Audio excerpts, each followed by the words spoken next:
Takže dobré dopoledne za F5. Děkuji za slovo a za představení. Možná jenom upřesním jednu věc, ale vlastně díky za nahrávku. Naše společnost už se nejmenuje F5 Networks, ale je to asi druhým nebo třetím rokem, už jsme jenom F5. A ono to má určitý význam. F5 není možná jeden z těch velkých IT vendorů a možná ne všichni naši společnost a naše řešení znají, ale pokud ano, tak většinou ho znají v kontextu toho, že F5 dělá vysokou dostupnost aplikací, to znamená nějaký traffic management, load balancing, a opravdu jsme byli v minulosti vnímáni spíše jako součást network oddělení anebo té infrastruktury toho datového centra. A to přesto, že vlastně od počátku, a F5 bude slavit 30 let příští rok, se staráme o to, aby jsme optimalizovali chod těch vašich kritických business aplikací. Co si představujeme pod tím optimální chod? To znamená, že se snažíme zabezpečit, aby ta aplikace byla vždy co nejlépe dostupná, aby byla dodána tomu klientovi, anebo ta odpověď klienta na server co nejrychleji. No a tím třetím faktorem je, aby ta služba byla co nejlépe zabezpečená. Já jsem tu dnešní přednášku nazval webový aplikační firewall jednoduše, to znamená, budeme se věnovat té části té aplikační bezpečnosti.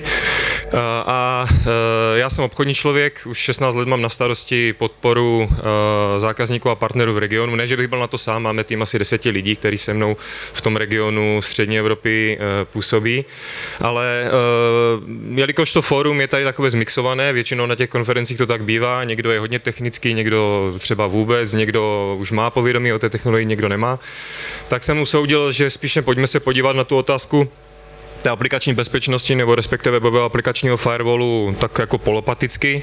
A já bych se v té první části věnoval tomu vůbec, co je to web aplikační firewall a proč byste měli zvážit jeho pořízení. A pak jak vlastně obecně ta technologie webového aplikačního firewallu reaguje na vývoj toho, co se děje na trhu. A v té třetí části si trošku přihřeju tu vendorskou polívčičku a představím vám, co můžete čekat od webového aplikačního firewallu od F5. Raz, dva, tři. Musím takto, protože chtěl jsem použít ten slide na začátek, abych vám představil aspoň stručně a rychle loga našich stávajících zákazníků na Slovensku. Jak jsem řekl, F5 není ten nejznámější výrobce security, nicméně na slovenském trhu působíme už více než 20 let a za tu dobu jsme se stali, bych řekl, dá se říct, neoddiskutovatelnou součástí i kritických systémů státní správy, bank, mobilních operátorů, prostě tam, kde ta aplikace je důležitá pro biznis, tak tam většinou je instalovaná ta naše technologie a stará se o tu vysokou dostupnost. A pokud jsou tam provozované i webové aplikace, tak se stará o jejich zabezpečení. Můžu se zeptat fóra, abych vás taky trošku probral, kdo z vás má zkušenost s webovým aplikačním firewallem? Není toho moc, tak to jsem rád, že se tomu bude věnovat spíše high level a nepůjdu příliš technicky. Takže co je to vůbec web aplikační firewall a co by vám měl poskytnout?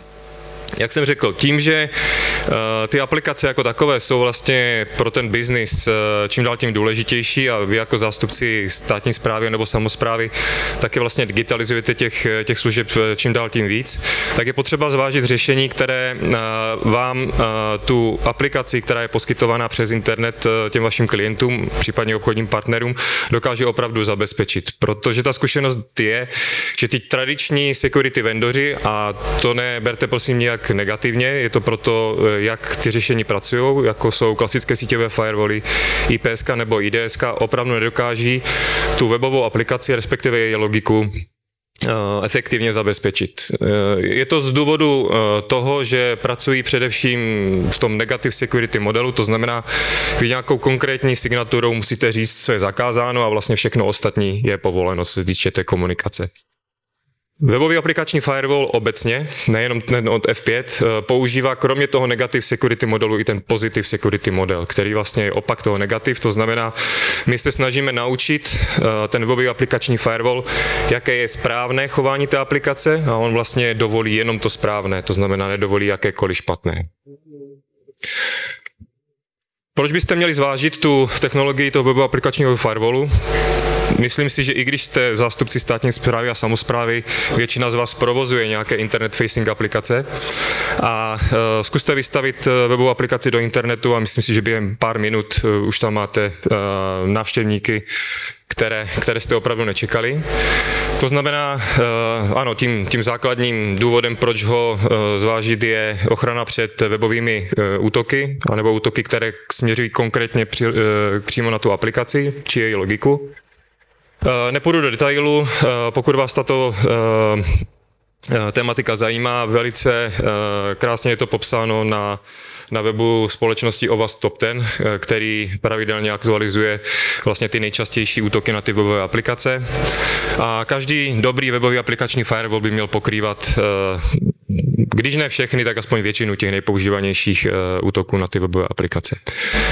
Webový aplikační firewall vám taky pomůže splnit bezpečnostní standardy a regulace. Hodně se tady dneska mluvilo již o NIS 2 a webový aplikační firewall samozřejmě, že vám nezabezpečí soulad s NIS 2, ale především co se týče článku 21, tak vám pomůže splnit tyhle požadavky. My jsme ve spolupráci s naším lokálním distributorem pro vás pro dnešek vytvořili takový speciální lejstro, najdete ho ve vašich materiálech, které tu problematiku, jak webový aplikační firewall dokáže pomoci s tím článkem 21 NIS 2 pomoct, takže se můžete podívat. Samozřejmě tím, že jsme schopni ochránit tu naši aplikaci, respektive i ty data a citlivá data našich zákazníků, klientů, obchodních partnerů, tak přispíváme k ochraně dobrého jména firmy. U té státní správy to možná není až tak vážné, jako v případě nějakých velkých komerčních institucí, ale přesto podívejte se, jak záležitost katastru je slavná, si dlouho ještě bude na tom trhu rezonovat. Dalším bodem, proč zvážit webový aplikační firewall, je ochrana proti těm zero day útokům, jak už řekli mý předřečníci. A tady bych se spíš možná podíval na to téma těch neznámých zranitelností z pohledu té aplikace. Protože možná potvrdíte mi to i mnozí z vás, vy sami jste zodpovědní za aplikace, kde už pomalu neznáte nebo nemáte kontakt na toho developera, ta aplikace u vás běží léta, ne desítky let. A co když se najednou přijde na nějakou zranitelnost v té aplikaci a rychlý fix je téměř nemožný.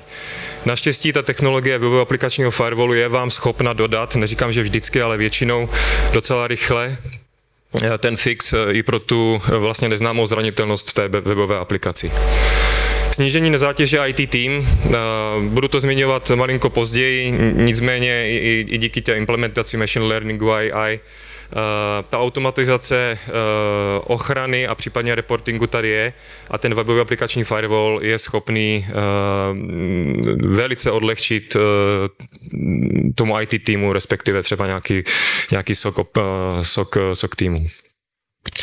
No a souvisí to s tím, jak se nám vyvíjí ten trh, respektive aplikace. Už to není jenom ta monolitická aplikace, která běží v tom fyzickém datovém centru, i když možná ve vašem případě to tak většinou ještě je. Ale většina těch komerčních institucí už vlastně funguje jaksi multi-cloud, i když pro ty země v té regionu střední Evropy je to stále sci-fi, ale i my vidíme, že spousta těch komerčních společností ten cloud využívá a pokud ho využívá, tak většinou několik a ne jeden, takže ten multicloud je opravdu téma a pokud ne teď, tak bude brzo. Takže ten webový aplikační firewall obecně by měl podporovat vlastně jakýkoliv scénář nasazení té aplikace, ať ji máme monolitickou on-prem, ať ji máme kontejnerizovanou někde v cloudu.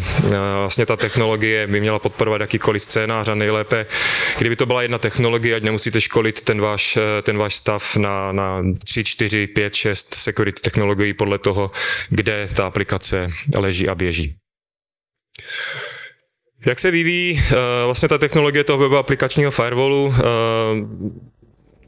Už jsem to naznačil v minulosti a dá se říct, stále ve státní správě to tak je. Z určitých důvodů to on-prem datové centrum stále zůstává. Naštěstí to nevypadá, že by někdy všechno bylo v cloudu, což F5 se jenom vyhovuje. Nicméně ten aplikační firewall se musí vyvíjet těm potřebám, a když ne ze státní správy, tak aspoň těm potřebám těch komerčních institucí. Já už jsem zmínil, ty aplikace neběží jenom on-prem, jsou po různých cloudech, můžou být v Edge implementované co nejblíž tomu klientovi.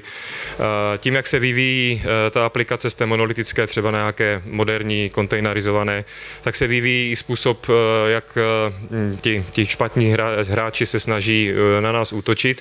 A dochází tam k velké automatizaci a ten webový aplikační firewall se vlastně z nějakého WAFu dostal do pojmenování WAP, což je Web Application a API Protection nebo API Security řešení. To znamená, ten moderní webový aplikační firewall tím, že ty aplikace si se sebou povídají přes to API čím dál tím víc, by měl obsahovat i bezpečnost té API komunikace. Tím, že vlastně téměř 50% toho provozu na internetu jsou nějaké automatické skripty, kteří hráči využívají samozřejmě nějakým nekalým činnostem, tak by měl obsahovat kvalitní ochranu před těmi boty, případně neříkejme ochranu, ale management těch botů. Samozřejmě ten klasický webový aplikační firewall s tím Positive Security modelem a pak zvláště teda v regionu Evropy a střední Evropy stále vidíme, že na vzestupu jsou ty DDoS útoky, to znamená to řešení, když ne pro ty flady, tak pro ty Layer 7 DDoS útoky, které jsou taky na vzestupu, tak by mělo obsahovat. Webový aplikační firewall od F5 se jmenuje Advanced WAF, Advanced Web aplikační firewall. Já můžu za sebe říct, že to je ta nejdůležitější technologie v portfoliu F5. Není jediná, ale z mého pohledu nejdůležitější. A vlastně drtivá většina těch log, které jste zaznamenali, snad ne, protože samozřejmě se všema nemáme podepsanou nějakou formální dohodu o obecném case study, ale všichni zákazníci souhlasí aspoň s touto prezentací, tak ta webový aplikační firewall se snažíme spojovat samozřejmě s těma funkcionalitama pro tu optimalizaci nebo management té aplikace, dodat to na jedné platformě. A i ten náš webový aplikační firewall splňuje ty požadavky toho moderního světa, to znamená obsahuje bot ochranu, případně bot nějaký management, ochranu před Layer 7 DDoSy, API security a tak dále a tak dále. Ta API security se stává čím dál tím důležitější. Vlastně my jsme dělali průzkum přes nějaké tisíce našich zákazníků worldwide a toto oni teď považují za tu jejich prioritu, co se týče aplikační bezpečnosti.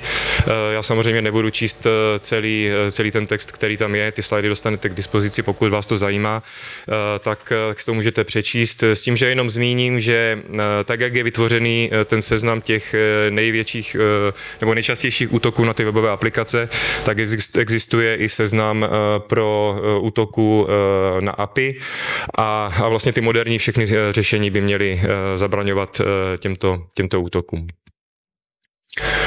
AI je velké téma pro F5, my to dělíme na dvě oblasti. První je, že co my jsme schopni nabídnout těm aplikacím, které už jsou AI nebo podporují AI. Takže tam se zase opět bavíme nepřekvapivě o security, kdy jsme schopni zabezpečit, dá se říct, zdravou komunikaci té AI aplikace mezi klientem a tím serverem.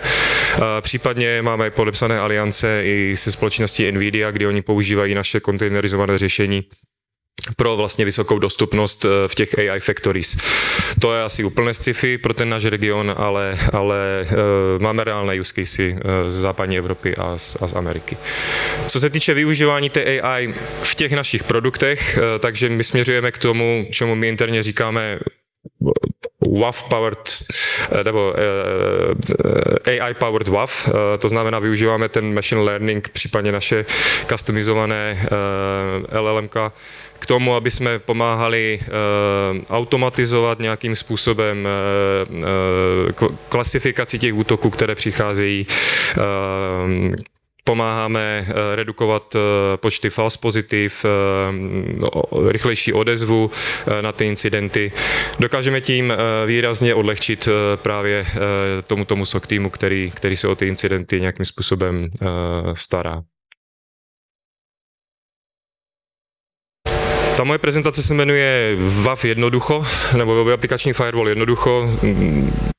Pokud jsou třeba tady naši zákazníci, kteří tu naši tradiční WAFku ještě na tom on-prem boxu mají, tak potvrdí, že je to možná sci-fi mít WAF jednoducho, protože někdy naučit opravdu detailu to správné chování té aplikace není, nebo respektive nebylo jednoduché a vlastně dost často jsme naráželi na to, že i když si to zákazník v dobré víře pořídil, tak ta největší bolístka byla v té správě toho webového aplikačního firewallu tak, aby opravdu poskytoval nějakou hlubokou bezpečnost pro ty webové aplikace. No tím, jak se vyvíjí ta technologie, nebo i ostatní technologie, včetně toho AI, tak se dá říct, že díky té automatizaci už to není tak náročné, plus ten webový aplikační firewall už si jde pořídit i formou služby. Když už ne přímo od výrobce, tak i na Slovensku máme spoustu našich partnerů, kteří jsou právě i pro další menší společnosti, anebo společnosti typu obec, menší město, vám to schopni nabídnout formou služby, dá se říct v řádu stovek eur měsíčně. Je to poskytnuté vlastně na základě naší platformy cloudové, to znamená, je to SaaS platforma, kterou máme v portfoliu po akvizici společnosti Volter asi 5. rokem. A všeobecně proč zvažovat, nebo jaké jsou výhody pořízení i webového aplikačního firewallu formou služby. Nákladovost, není to robustní řešení s nějakým velkým capexem, jste schopni, pokud je na to vaše účetnictví nachystané, si to kupovat formou služby s měsíční platbou. Není potřeba, když třeba vidíte, že ten váš trafik za pár let bude vypadat daleko jinak, že bude několikanásobně větší, není potřeba z začátku investovat do nějakého robustního řešení, ta škálovatelnost tam je obrovská. To rychlejší nasazení, snadný přístup a použití je to formou služby. Nechci říkat, že to je záležitost minut, ale v nějakém best caseu i v záležitost hodin ta služba dokáže běžet, ať už se bavíme o tom WAFu, nebo třeba o ochraně před DDoSy. No a samozřejmě ta odpovědnost za provoz toho webového aplikačního firewallu je někde jinde, takže s tím nemáte tolik starostí, nebo respektive ten váš IT tým. A měla by tam být by default větší bezpečnost a spolehlivost, protože přece jenom je to služba poskytovaná daleko více zákazníkům na velice robustní infrastruktuře. Takže toto by měly být výhody, proč zvážit případně i WAF formou služby. Společnost F5 nabízí WAF formou služby, je to přes tu naši platformu F5 Distributed Cloud Services, je to jedna z funkcionalit, kterou nabízíme, nicméně je to stále stejný engine, pokud někdo z vás třeba používá náš webový aplikační firewall on-prem, tak vlastně ten engine toho webového aplikačního firewallu i v tom cloudu je stejný. Samozřejmě ten management je tomu trošku přizpůsobený, je to více on-off, ale vlastně měla by to být jedna z těch výhod, proč se na ten cloud podívat. Jak jsem zmínil, F5 je na trhu už 30 let, vyrostli jsme na těch klasických data center use cases, to znamená doručování velice výkonného hardwareu pro ty tradiční datová centra, ale jak se nám vyvíjí ten trh, jak se nám vyvíjí ti zákazníci, tak už máme řešení jak pro ty největší firmy, jako jsme vždycky měli, tak i pro ty malé.